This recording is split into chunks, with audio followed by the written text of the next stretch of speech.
مجھے جینے کی وجہ دو۔ اس کا جسم گولی سے چھلنی تھا مگر اسے کوئی درد محسوس نہیں ہو رہا تھا۔ وہ بے یقینی سے کھڑا تھا اور سوچ رہا تھا، میں نے تو کبھی ٹریفک سگنل نہیں توڑا، یہ اچانک سا الزام مجھ پر لگا گیا ہے، میں بھلا دہشت گرد یا اغوا کار ہوں؟ اس کا جسم سن تھا، اس کا ذہن حقیقت اور خواب میں تمیز نہیں کر پا رہا تھا۔ اس نے سوچا ابھی میری آنکھ کھل جائے گی اور میں محفوظ مامون اپنے گھر میں موجود ہوں گا۔ اچانک اس کی بہن اور بیوی نے مل کر اس کے جھنجھوڑ ڈالا اور وہ دونوں زور زور سے رو رہی تھیں، ان کے کپڑے خون سے تر تھے۔ اس نے بول کر کہا، ارے کوئی جنگل کا قانون ہے کیا؟ یہ ہمیں دن دہاڑے قتل کر دے گا؟ ایسے تھوڑی ہوتا ہے، ہم آزاد ملک کے آزادی شہری ہیں۔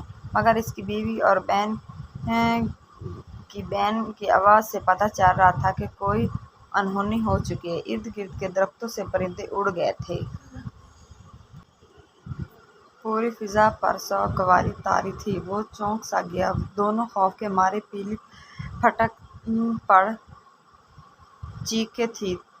دور سے کچھ انجان چہرے آتے نظر آئے۔ ان کی وضاحت بتاتی تھی کہ وہ اس دنیا سے تعلق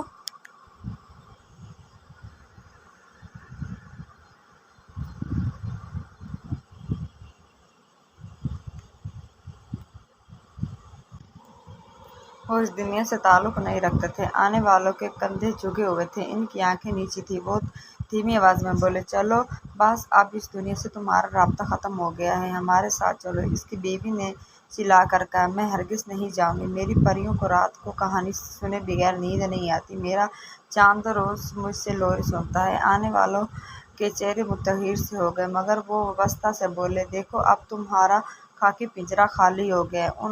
انہوں نے بول کر دیکھا، گاڑی میں خون میں لت پت ان کی لاشیں پڑی تھیں، ان کے بچے بھی زخمی تھے مگر زندہ تھے۔ اس نے حسرت سے اپنے بچوں کی طرف دیکھا، اسے یاد آیا پوری شادی میں پہننے کے لیے پیارے پیارے کپڑے اس نے خریدے تھے، وہ کیسے بچوں کو سجانا سنوارنا چاہتی تھی۔ وہ سوچ رہی تھی، شاید گھر سے نکلنا ہی غلط فیصلہ تھا۔ وہ جانتی تھی اب واپسی کا کوئی راستہ نہیں ہے۔ وہ تھکے تھکے قدموں کے ساتھ آنے والوں کے ساتھ چل پڑی۔ اس کے میاں نے چلتے چلتے کہا، اللہ تعالیٰ بھی ہمیں کہیں دوزخ کا ایندھن تو نہیں بنا دے گا؟ یقین کرو ہم تخریب کار نہیں ہیں، ہمارے پاس کوئی اسلحہ نہیں تھا، بس ایک کپڑوں کا بیگ اور ایک استری تھی جس سے شادی والے گھر میں ہم اپنے کپڑے استری کرتے رہے تھے۔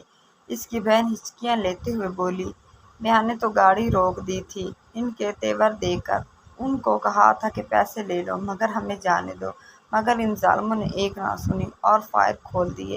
اس کی بیوی بولی، یقین کرو یہ تو دکاندار بہت دہشت گرد نہیں ہیں۔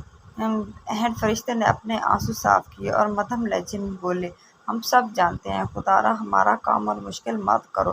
روشنی کا دروازہ کھلا اور وہ سب ان میں داخل ہو گئے۔ پیچھے بس معصوم بچیوں کی سسکیاں رہ گئیں جو بار بار رو کر ایک ہی بات کہہ رہی تھیں، امی ابو ہمیں بھی ساتھ لے جاؤ، اب اس دنیا میں ہم کیسے جی پائیں گے؟ یہ ان معصوم بچوں کا سوال ہے، آپ سب جواب دیں، سوچیں، اب یہ بچے کیسے جی پائیں گے؟ اور اگر جئیں گے تو انہیں جینے کی وجہ تو دے دو۔